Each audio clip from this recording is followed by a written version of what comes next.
Chicago's wind ripped through the streets like a song from Lake Michigan. It was mid-December, and the sky was gray. The temperature was almost below zero.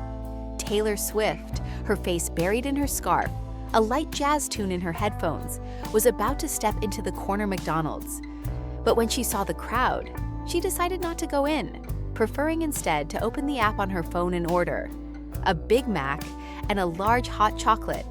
After taking the order, he was thinking about going back to his small hotel. No one in Chicago seemed to notice that he was a celebrity, and this anonymity was one of the few times Taylor felt like he belonged. Meanwhile, in the Humboldt Park neighborhood just outside the city center, 17-year-old Camila Alvarez was startled when her mother called out, "Mila, the order is ready, come on, girl." Her mother, Rosa, was a cleaning lady at McDonald's. Mila worked in the delivery service. Her father had been shot by muggers on his way home from work last year, and since then, all the roles in their lives had changed. That day, Camila went from childhood to adulthood in an instant. Mila was more than an older sister to her two younger siblings, Daniel and Luz, a second adult trying to keep their lives afloat. She worked with her mother, sharing shifts. Mila put on her coat at the door of the restaurant. The app on her phone showed a new delivery, T. Swift, Hotel Belmont 6th floor. She checked the order list. When she looked at the delivery address, she squinted and mumbled, he must be rich." It was unclear whether the name caught his attention. He had already seen the name Taylor Swift and recognized it, but he didn't have time to think about it. There was no room for songs in his life anyway.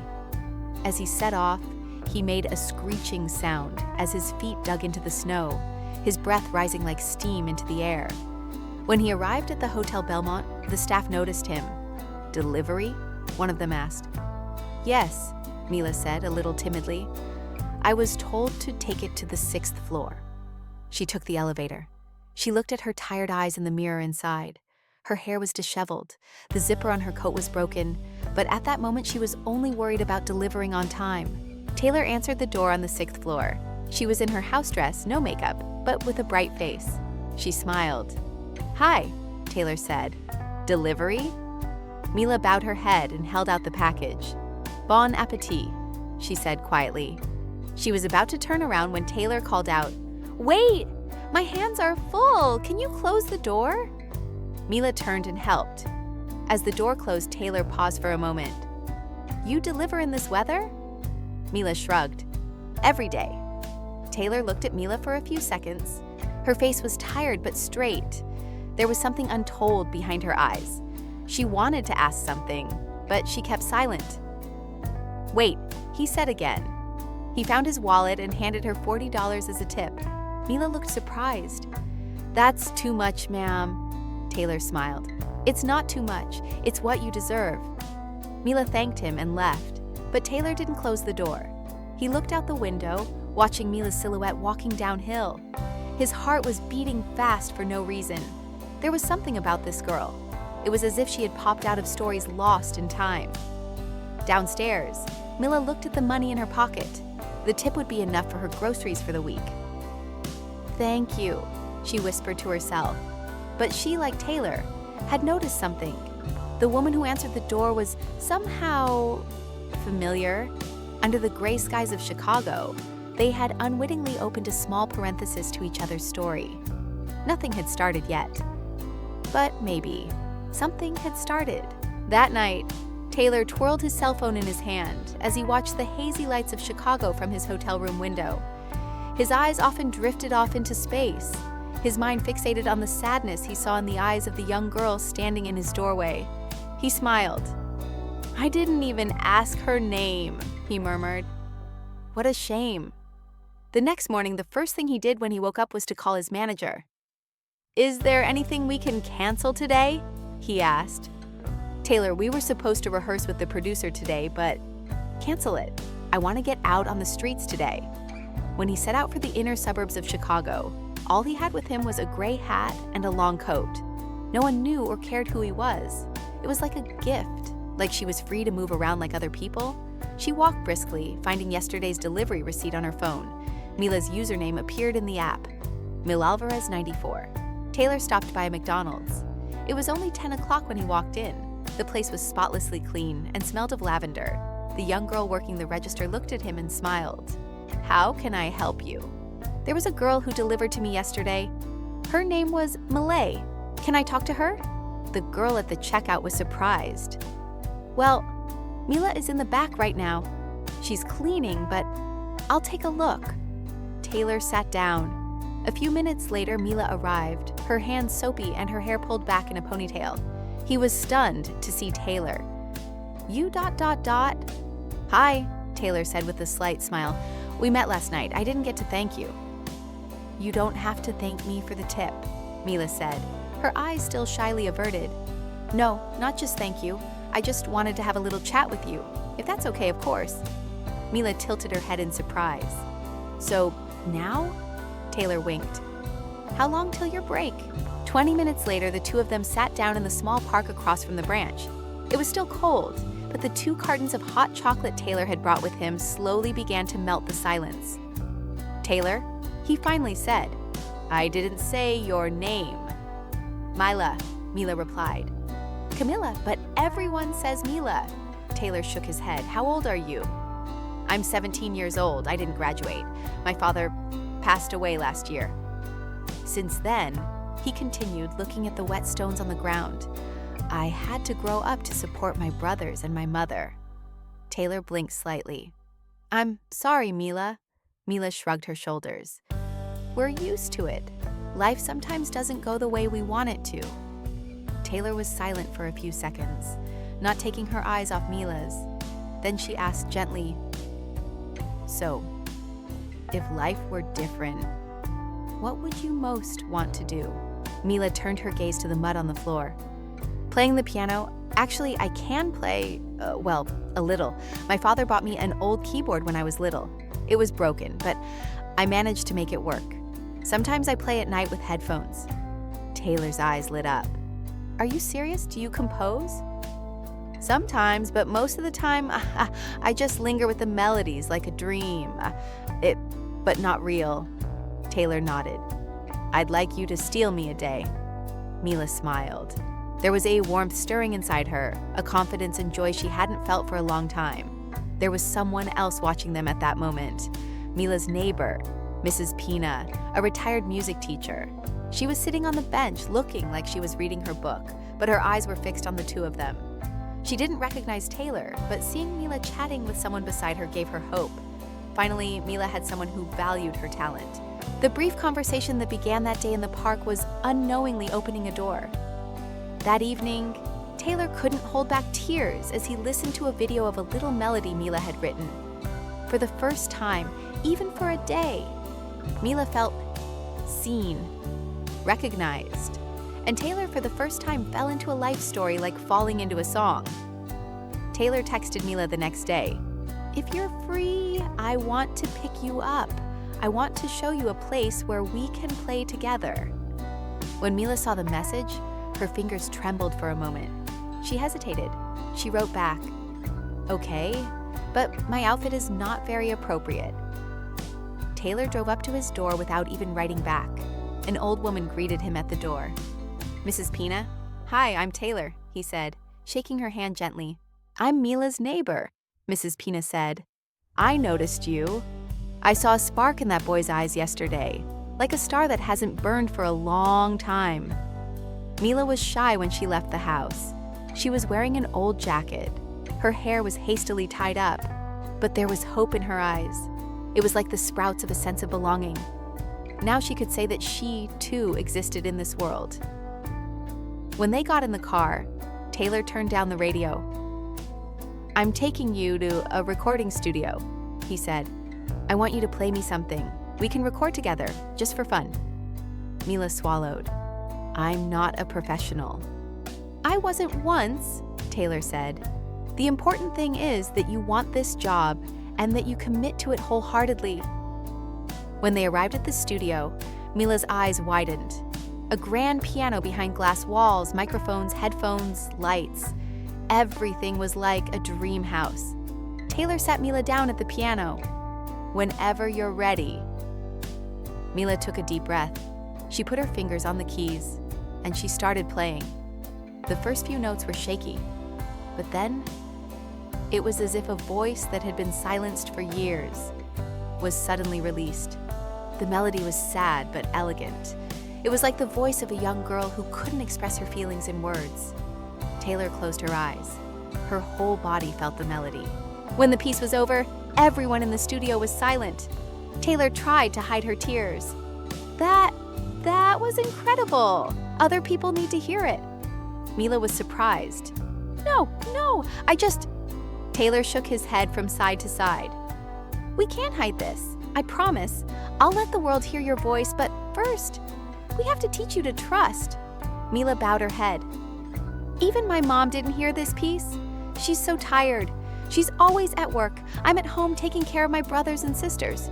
Taylor paused. How many siblings do you have? He asked. 2. They're 7 and 9 and my mom, of course. My father was shot last year on his way home from work. They just wanted his wallet. He didn't even resist. His voice cracked, his throat tightened. By the time the ambulance arrived, it was too late. After that day, everything changed. I had to quit school. Now I work shifts with my mom. Taylor paused. Her eyes welled up for a moment, but she kept her voice calm. I lost my father when I was little, too. That emptiness, it doesn't get smaller with time. You just get used to it. He turned to Mila, took her hand. But don't let that pain swallow you whole. Because one day, where someone is about to drown, your voice can be a lifeline. There was a short silence. You're not trying to be strong, Mila. You're really strong. Mila averted her eyes. I can't do that. I have too many responsibilities at home. At that moment, Taylor texted her manager. Seek appropriate scholarship program, temporary income support, and music education funding for Mila. I'll cover it if necessary. Now, then he turned to Mila. I give you 2 options. 1, you can forget this day and go back to your old life. 2, you go on the road with me. It will be hard. But in the end, everything can change. Mila was silent. Then she nodded slowly. Let's hit the road then. But on one condition. What is it? Let my brothers and sisters feel this light. Taylor smiled slightly. We'll be a light for them too. I promise. That day, not just a record was made. That day, the direction of lives changed. And that was just the beginning. The sun was about to set when Taylor drove Mila home. As the car drove through the poor neighborhoods of the city, Taylor looked out the window. On every street, in every building, there was a different story. And most of these stories were never told. When Mila reached the door, Taylor grabbed her arm. I'll pick you up tomorrow morning. I have a surprise. Surprise? Said Mila while looking for her keys. Yes, I do. But first, I need to talk to your mom. At that moment, the door opened. A young woman stood there with deep lines in her face and tiredness in her eyes. Mila's mother, Isabel. Hello, Taylor said politely. I'm Taylor. Mila and I have been hanging out for a couple days. Isabel looked at her daughter, then Taylor. I recognize you from TV, she said hesitantly. Yeah, but right now I'm just meeting a friend's mom, Taylor said. Can I talk to you? Isabel nodded. They went inside. The house was small, a cramped kitchen, worn armchairs, and 2 small children's toys on the floor. Isabel offered them coffee. The silence was as strong as the fatigue. Taylor finally spoke. Mila is an extraordinary talent. I want to support her. Education, scholarships, music. I'll pay for it all, but I can't step in without her consent and yours. Isabel frowned. Mila was always an introverted child. She always held herself back. Even when she was little, she wanted to paint and play the piano, but we never had the time, and we never had the money. Give him a chance, Taylor said, just one. I'm on his side. Isabel lowered her eyes to her hands. If you really want what's best for him, okay, she said in a low voice. But don't disappoint him. He's suffered enough already. Taylor bowed his head. I promise, we'll walk this path together. The next morning, Mila was waiting outside the door. Taylor took her to a luxurious building, an art academy in the center of Chicago. It was written in gold letters at the entrance, the Lakeside Conservatory of Arts. What are we going to do here? asked Mila. "You're going to meet someone," Taylor said. "There's someone who wants to talk to you." When they entered the building, they were greeted by an old man. His hair was white, his tie was a little crooked, but his eyes were shining. "Hello, Mila," the man said. "I'm Mr. Edgar Corbin. Taylor made me listen to your piece." Mila took a step back. "I'm just an amateur." "No," Edgar said. "You're a raw but real talent. Our scholarships here are usually full, but Taylor," he insisted. Taylor winked. "Sometimes persistence opens doors." That day, Mila stepped into a conservatory for the first time. Solfeggi lessons, music theory, piano techniques. It all seemed too much at once. But at the same time, it was all like a dream for Mila. At lunch, while Taylor and Edgar talked in the academy library, Mila flipped through the books. On one of the shelves, she found a yellowed music notebook. When she opened it, the first page read, "Even when life takes a break, music picks up where it left off." Isabel was washing dishes in the kitchen when Mila returned home that evening. Mila approached quietly, resting her head on her mother's back. "What happened?" Isabel asked. "Mom, someone saw me today, really saw me. It was as if for the first time I became someone who really existed." Isabel smiled slightly, her eyes full. "Sometimes we don't even see ourselves, do we? But that doesn't change what is real." She held Mila's hand tightly. "You are strong, brave, and your heart is full of love. My daughter, your being in this world is already the greatest value. Never forget that." There was a moment of silence. Then Isabel gently added, "And I am always with you. Don't forget that." And that night, when Mila lay next to her brothers and sisters, she was filled with hope for the first time. There was a little light at the end of a dark tunnel, and this time, she tried to make it grow with her own voice. The sky had turned light blue by the time Taylor emerged from the conservatory building. The cold Chicago air burned his skin with chill, but something warmed him inside. Mila was walking next to him, her eyes still mesmerized. She had touched the piano keys in a conservatory and started to realize the sounds she had imagined. The moment that teacher, Mr. Corbin, said he believed in me, it was like a door opened, Mila said. "And you're ready to walk through that door," Taylor said. "I know that." From that day on, a routine was established. Taylor supported Mila at every opportunity, providing everything she needed in terms of rehearsal space, private lessons, equipment. But Taylor was not just a sponsor. He was someone who really cared for her.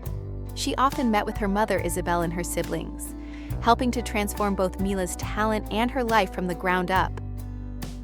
One evening, Taylor went to the neighborhood to see Mila and found Mila crying on the railing of the small balcony. "I need you," Mila said. Taylor didn't hesitate for a moment. "What happened?" "My mom had an argument with someone at work. They sent her home early. She might have been fired. The rent is already pending for a month. If we can't pay this month, the landlord will evict us." Taylor stopped for a moment. "Why didn't you tell me before?" "Because you've already done more. This was our struggle, not yours." Taylor took her hands. "The moment you let me into your life, this struggle became my struggle too."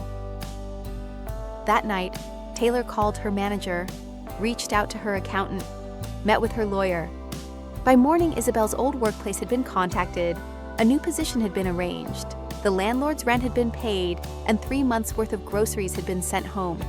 Mila felt uneasy in spite of everything that was going on. "Why are you doing all this?" Taylor did not answer. Instead, he pulled a small, crumpled piece of paper from his pocket. On it was a sentence written in yellow ballpoint pen. "If someone helped you on the path, you should light the way for someone else." "Years ago," Taylor said, "I had a hard time too. When I was very young, when my parents split up, we had no money. There was this woman. She met me on the bus one day. When she found out about my passion for music, she bought me a secondhand guitar and gave it to me as a gift. I never saw that day or that woman again, but she changed my life. And if I am helping you, I am actually carrying the light of that woman." Mila wiped her tears. "One day, I will be a light for someone else." Taylor shook his head. And when that day comes, remember this. This help is a chain, and you are one of the most beautiful links. The following week, Mila gave her first performance at the conservatory, in a small auditorium on a simple stage filled with student families. But for her, it was a concert hall. When she stepped on stage, her heart was beating like crazy. Then he closed his eyes and put his fingers on the keys. At first there was silence.